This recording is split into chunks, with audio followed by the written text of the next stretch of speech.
que tener en cuenta que en ese periodo,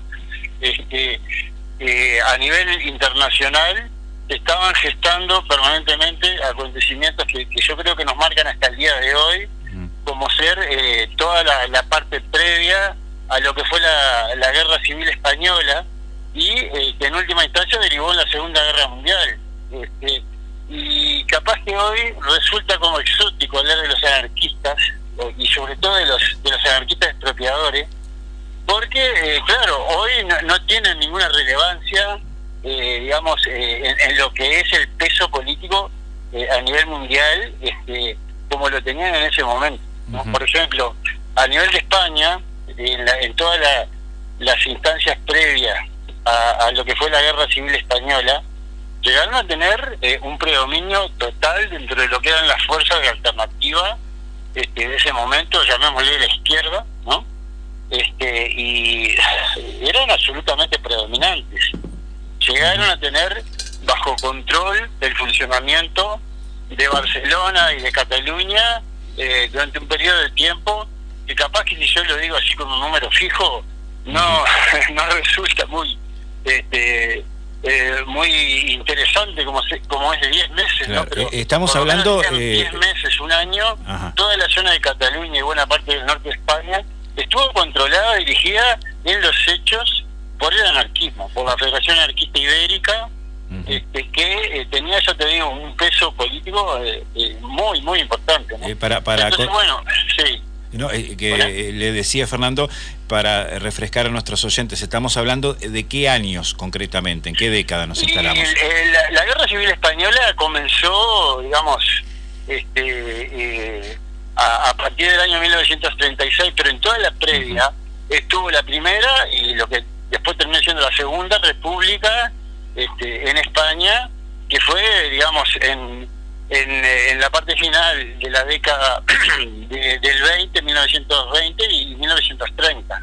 En todo ese periodo había una correlación ahí en España que, bueno, que si no la refrescamos resulta insólito hablar de esta gente, ¿no? Claro. Porque estamos hablando de los primeros en el Río de la Plata, ¿no? Los impulsores de esta actividad aquí en la zona.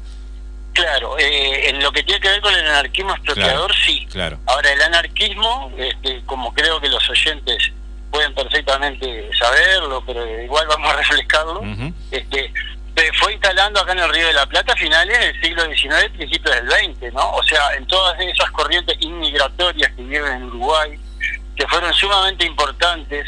Hoy nosotros estamos de lo más acostumbrados a hablar de los gallegos, ¿no? A hablar de los tanos.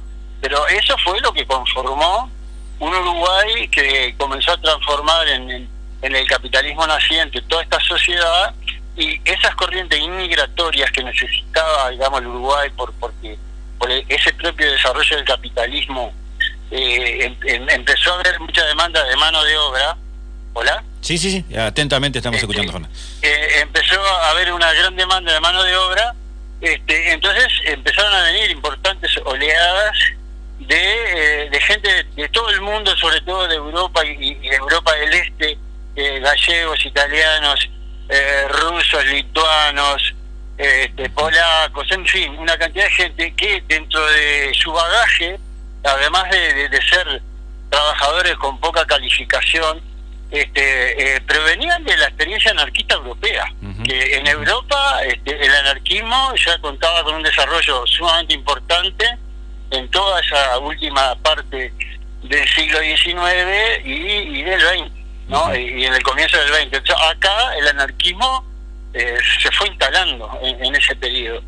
Pero este fenómeno del anarquismo expropiador se corresponde ya con la etapa, digamos, de la previa de la Primera República y de la Segunda República y de la Guerra Civil Española, ¿no? La obra de Virginia Martínez, bueno, hace todo como una, digamos, minuciosa reconstrucción de todos estos acontecimientos, instalándose, incluso después centrándose en algunos hechos puntuales, ¿no? Como por ejemplo el famoso robo que también tuvo características dramáticas del año de octubre del 29, en la Casa de Cambio Mesina, en Montevideo, ¿no? Sí, claro, eso fue... está muy bien ese dato que estás aportando tú, porque ¿qué pasa?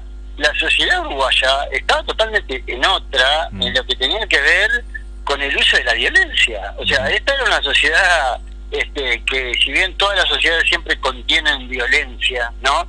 Pero no era un periodo de violencia política acá, independientemente de que estábamos cerca ya de la primera dictadura importante que fue la de Terra, me estoy refiriendo a las del siglo XX, ¿no? Pero no obstante había una relativa paz social. Lo digo relativa porque, insisto, siempre existen conflictos en las sociedades, claro, ¿no? Claro. Pero, por ejemplo, eso fue como una cachetada en el rostro a la sociedad uruguaya y montevideana, en particular el asalto al cambio en Mesina, porque además fue un desastre, ¿no? Fue un desastre porque mataron gente que no era necesario en el desarrollo de la acción, según queda muy bien documentado ahí. Incluso hay una persona que estaba detenida no por razones políticas, pero que por estar en el mismo penal que era el penal de Punta Carretas, después se contactó en la vida carcelaria con estos anarquistas. Uno de ellos, y eso está en el relato del documental, le dice que en realidad cometieron errores producto, bueno, del desarrollo de una situación violenta en donde no siempre se puede proceder como uno lo haría racionalmente o como uno lo haría en una situación, digamos, donde no está sujeto a grandes presiones, ¿no? Bien. Entonces eso fue una cachetada para la sociedad montevideana y uruguaya, ¿no? Exacto. Lo diferencia sí porque realmente sucedió en Montevideo, sucedió en la Plaza Independencia, ¿no? Y en un momento donde todo el mundo estaba en la tranquilidad primaveral, como lo dice ahí. Exacto. Fernando, bueno, el guión del documental, ¿no? La invitación. Entonces, claro, esta gente actuaba en un lugar físico en el mundo en donde traía la profundidad y la violencia exacerbada de otros lugares donde sí la violencia, yo no voy a decir que la violencia sea un beneficio para nada, al contrario, pero había lugares donde había un verdadero desarrollo de violencia política, como era en Europa y particularmente en España, en toda la previa de nada más ni nada menos que la Segunda Guerra Mundial. Claro. Y ya sabemos el carácter de conflicto que fue.